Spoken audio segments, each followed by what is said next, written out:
Hi, I'm Alastair Grigg, Chief Operating Officer at Xero. Well, my career's been in IT since I graduated from university.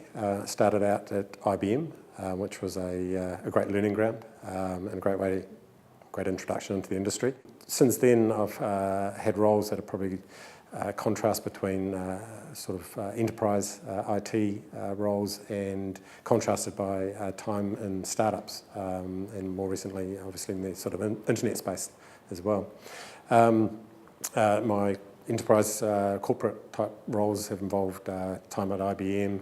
I worked with GX Computers doing local software solutions, sort of mid-range ERP solutions. And also was part of the team that set up Telecom Extra. So that was sort of my first taste of a startup business, if you like, but under the wing of a corporate, and was a lot of fun, and certainly introducing the internet to the telecom organisation and out to the marketplace and bringing it mainstream was a great experience. I had 4.5 years at Air New Zealand as CIO, which was a fantastic experience. Again, a blend of corporate or enterprise IT, but at that time, Air New Zealand's internet channel was very much progressing from being a channel to becoming the channel for Air New Zealand to the market. And so we had the good fortune to be there at a time when we really energised our online channel initiative and rewrote the online booking engine using an internal team, which really gave us a platform on which we could then start to do some really innovative things. Probably the most notable of my time there was extension on top of that platform was the Grab a Seat promotion, which is obviously still running and very successful today. And so I've been here at Xero since shortly after the formation. I came on board just as the product was coming to the close of its beta program, when we had about 100 customers just trialling it, and was on board as we went into full production in April 2007. So when we launched Xero 3 years ago, we were really, our first objective was to validate the concept of online accounting. It was a new category. It's obviously very established in the desktop space, but to actually take that functionality, those sort of solutions, and put them online was relatively unproven. So the first hurdle for us was to prove it could be done, that it would be functional, secure, and deliver a transformational type of experience. We believe we absolutely achieved that, and as a result, won the right to grow.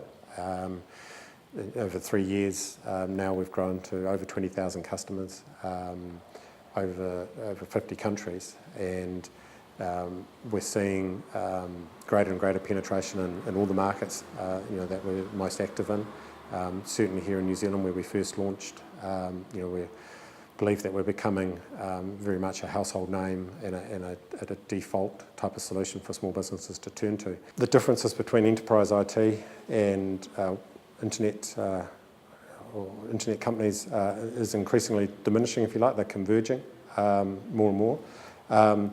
But I think certainly the enterprise IT environment has the challenges of managing legacy environments and sustaining legacy environments, and with pressures on doing that in the most cost-effective manner.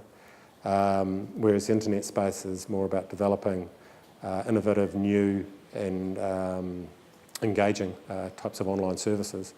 And so it's much more about building out and building new, where you don't have, we're often fortunate not to have the constraints of a legacy environment.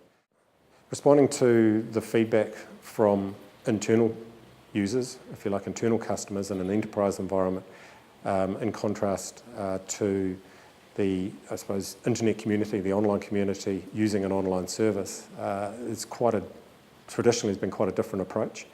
The internal customer, internal user in an enterprise IT environment is often served a change through a project style of delivery, where there's a business case raised to upgrade a system, replace a system, or introduce a new system. And those projects tend to have a very defined start and stop point. and often those internal users will have to live with what the delivery from that project is at the end of that project. We need to live with that for a long period of time. In the online community, the expectation is that there's a much more organic, ongoing delivery and extension of the online service.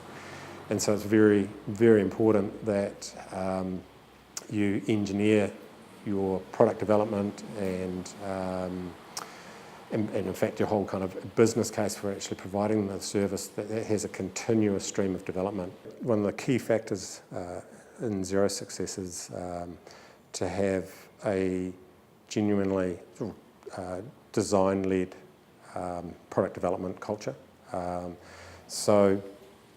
From the outset, we had recognised the opportunity to bring small business accounting online, and it wasn't just about taking existing desktop features and functions and putting them online, but it was about actually taking a completely fresh look at the workflows, the tasks, the requirements of the marketplace, and saying what would really delight customers, what would be a remarkable type of experience, and taking a truly design-led approach to that, and then engineering the software behind the scenes to actually do the technical accounting functionality from that. So I think your enterprise CIO, IT manager roles should definitely make themselves be very familiar with the online services, be they like the consumer-orientated sort of social media platforms and networks. I mean, they don't have to become massive users of them, but they should be very familiar with what they do and what role they play in terms of people's internet experience and usage. They should also, be familiar with more of the business applications that are moving into the online space. And, certainly Xero as an example, but also, CRM tools, online time tracking and job costing systems. Even if they're orientated towards the small business market or the businesses smaller than themselves, they should be looking to those applications and looking at the types of experiences, user experience, and the self-service models that they're providing. Certainly a huge trend that we're seeing at Xero and are very much part of, in fact, is this creation of ecosystems of users and applications in the cloud. So we're positioning Xero not only to be the world's easiest online accounting system, but to in fact be the general ledger in the cloud that other applications can leverage and take advantage of when they need to deliver more specific line of business applications like job costing, time recording, CRM, e-commerce stores, all of which at some point in time will generate transactional information, invoices, payments, etc., that the business owner will need to track and account for. And so the opportunity is to wire together those applications and Xero and push that data seamlessly across the cloud, securely across the cloud into Xero. And we've already got a great ecosystem of our Xero network partners which extend the functionality that our small business customers can enjoy online. So we see that that's a phenomenon that's been around for a long time now in the sort of consumer internet space. The likes of Google, etc., have created the ability to seamlessly share data between different online services, but we're seeing that more and more now in the business application space, and I think that is a key trend for CIOs to be tracking.